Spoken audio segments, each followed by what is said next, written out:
It's not hard for us to believe that we live in the days of miracle and wonder. So much of consequence has happened in our lifetimes. I was born in 1972. That was just 3 years after humanity landed on the moon for the first time in history. It was 10 years after the first major civil rights legislation was passed in the United States. While I was growing up as a teenager in 1989, the Berlin Wall came down. A series of new democracies were born in the former Iron Curtain. Germany was reunited, and the European Union expanded. In 2008, doesn't seem that long ago, does it? The United States elected the first president of color, Barack Obama. His election symbolized the potential for equal opportunity across all races that the nation had long aspired to. In 2015, in the case of Obergefell versus Hodges, the Supreme Court declared that gay marriage would be legal in all 50 states, and that the right to marry was a fundamental constitutional right. With all this history and progress touching our own lifetimes, we may come to imagine that we are privileged to live in the age of miracle and wonder. We may have come to imagine that ours is a generation of destiny, or generations, not just mine. We've seen seismic political and cultural change, and we may have come to imagine that history is on our side. But to be honest, for every miracle, it seems like there's an equal and opposite tragedy. For every step forward, there seems to be a proportionate step backward. Our generation has seen unstoppable waves of mass shootings, including mass shootings at schools, in Newton and in Uvalde, in El Paso and in Buffalo, and in Orlando. And as a culture, we seem paralyzed in the struggle to respond effectively. Even though powerful new voices have emerged talking about the need for gun control and the protection of innocent lives, strong pro-gun political powers have hobbled all efforts at major reform. We've seen climate change grow from a concern among scientists to front-page news in our daily lives. Each year, it seems that we read more and more often about monster storms, runaway forest fires, cataclysmic floods, and devastating heat waves. We now live in the climate change era with uncertain prospects for the future. There was a time, I'm going to skip that. Our political system is more divided than it has been in decades. We've reverted to a largely tribal culture with huge amounts of distrust and even loathing between these tribes. People who are Democrats don't want to marry Republicans. Republicans don't trust the liberal media. Liberals who control the higher education institutions often shut out or shut down conservative points of view. Levels of trust in government, in the media, in higher education, in public health officials have plummeted, and more people believe that they can only credit their own research. But it's impossible to do your own research on every issue of substance in an increasingly complex and interconnected world. There's no way to do your own research on every matter of importance to this country. Our country, our lives, and our society require a basic level of trust to operate. So what does this mean? Although at the broadest level, humanity seems to generally be trending in the direction of more health and less poverty and more justice, none of these outcomes is assured. The arc of the universe may bend towards justice, but there's no guarantee that this bending will occur in our lifetimes. Things may get worse as well as get better. More specifically, we may not see an end to mass shootings in the US in our lifetimes. We may see climate change become significantly worse. We may see China becoming more powerful without becoming more free, and democratic systems of government may waver. Repressive parties may come to power. So what I want to think about with you today is, what does this mean for us as Unitarian Universalists? And I'm going to use the term theologically, but you can substitute philosophically. It's, systems of thought that come from Unitarian Universalism and the common beliefs and ideas that we often share. So what does it mean to possibly live in an age of decline or of temporary decline? What does it mean from a Unitarian Universalist perspective to possibly be on the losing side of contemporary history? I mean, those losses might only last a few decades, but those few decades might be the remainder of our time here on earth. Unitarian Universalism is historically, I would say, a theologically optimistic faith. In some ways, you could argue that one of the roots of our philosophy is a belief in progress, that humans are capable of building institutions of justice and fairness and compassion on this earth.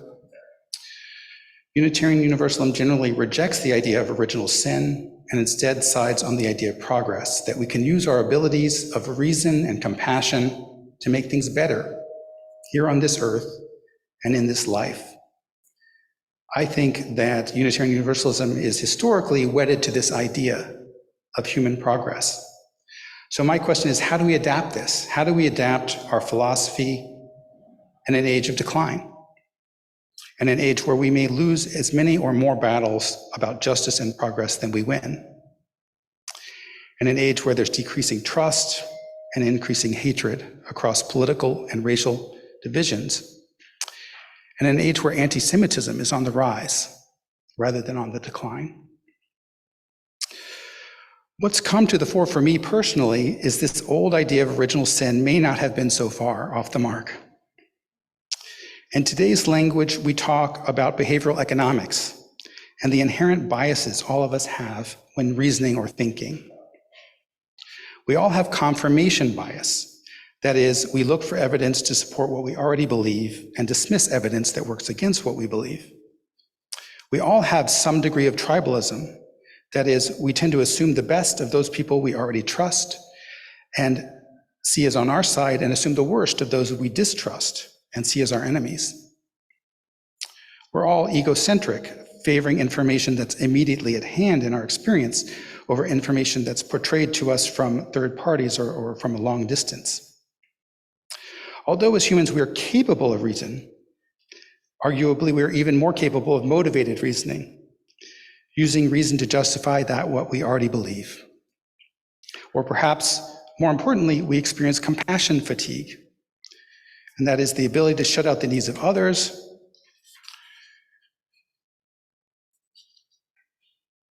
when either our minds or our hearts are feeling overwhelmed.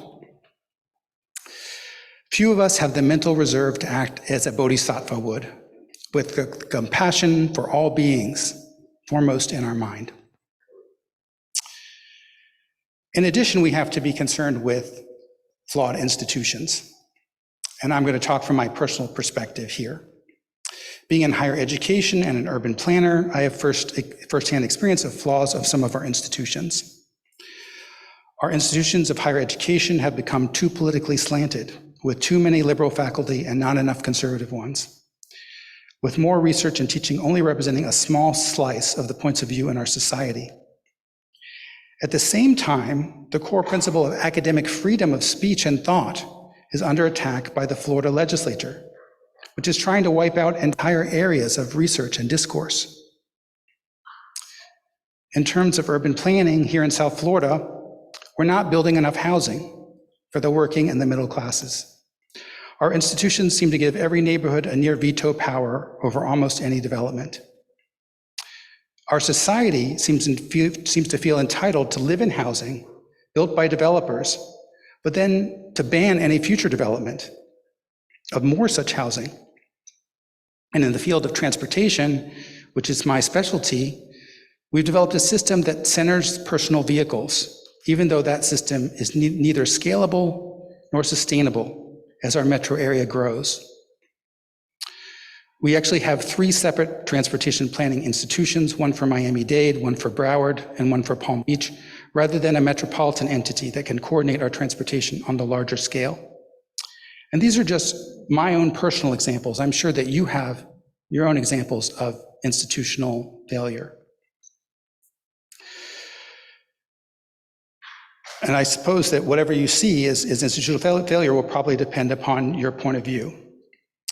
One more issue for me is going back to what I mentioned earlier. I find it appalling that we haven't been able to pass universal background checks, even though polls consistently show over 80% of the population supports this. I also don't understand why we're imposing more obstacles to voting in a democratic society.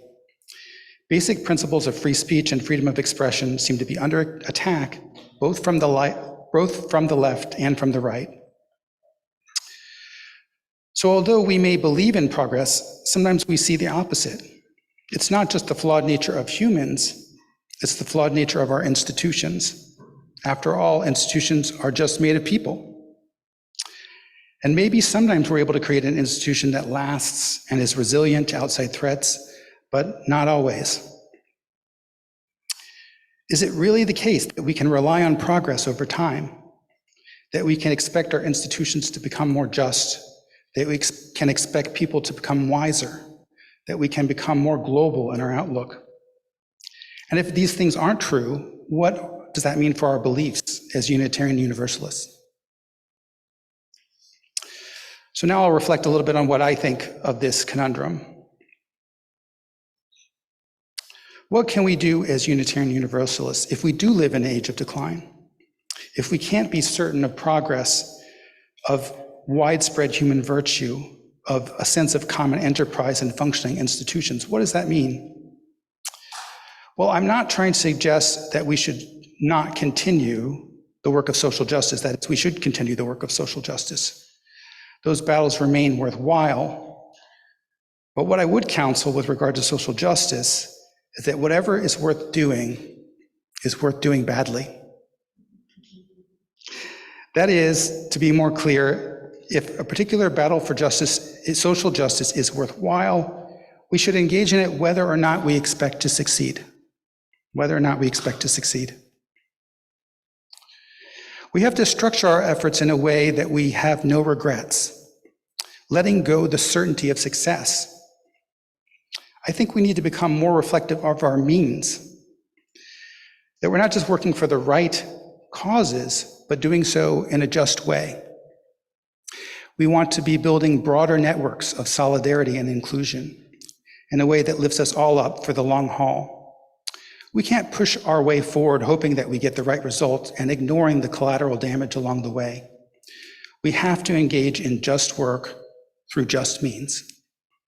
We've got to be inclusive as possible in our work of progress. Furthermore, if we are living in an age of decline, we must be careful to steward our resources for the long haul. We must take care of ourselves and each other.